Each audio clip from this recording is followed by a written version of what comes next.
Hi, I'm Chef Alexis Michael here at Butler Community College. I'm teaching baking and pastry for you this semester, and I just wanted to make a quick video to show you some of the equipment that we'll be needing throughout this class.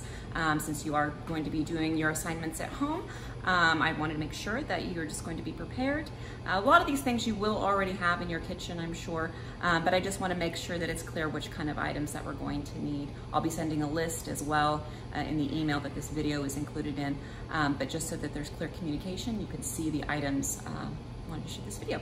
So just a few different things, starting with spatulas and spoons. Utensils that we need: wooden spoons, ideally a heat-proof spatula, meaning you can use it on a stovetop in a hot pan and it won't melt, but if you have just a rubber spatula, that's fine too. A pastry bag or piping bag. If you don't have a reusable one at home, you can buy these at the grocery store. Disposable ones at the grocery store are a little bit smaller. They don't need to be this big. This is just what we have. Some knives, some various knives that you'll need throughout the class. A serrated knife for cutting breads and cakes, a chef's knife for chopping up things, and a paring knife for various jobs. A small offset spatula, we'll be using this for cookie twirls. You don't necessarily need this, but if you have one, great. And a large offset spatula as well. This will be for cake decorating. Something like this if you don't have one at home, but something that can mimic the tool for cake decorating is great. A rolling pin will be ideal. We'll need one of those. Mixing bowls, various sizes. So most of us have at least some sort of mixing bowl at home. Pans, as far as baking pans go, at the very least a pie tin. We'll be doing apple pie and some key lime pie. If you have a tart pan at home, it's a removable bottom. Not something everybody has in their home, of course, but if you have one, great.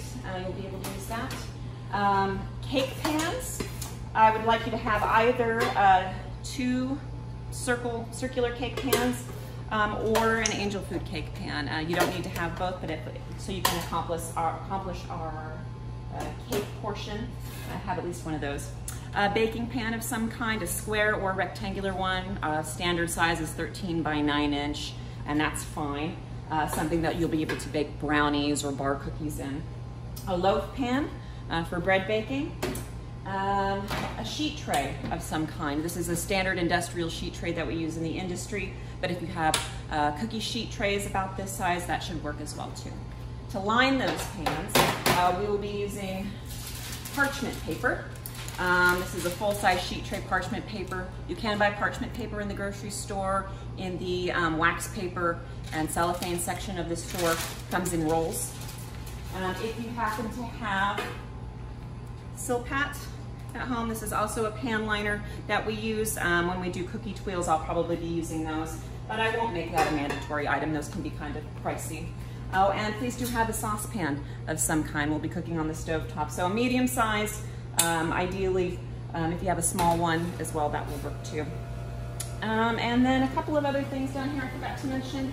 Of course, we want to have, this is baking, measuring cups, measuring spoons, sets of those. Pastry cutter, not absolutely, but it does help if you have one when we're making biscuits and short doughs. Those are very handy. Ideally, a pastry scraper, two different kinds that I use on a regular basis. This is a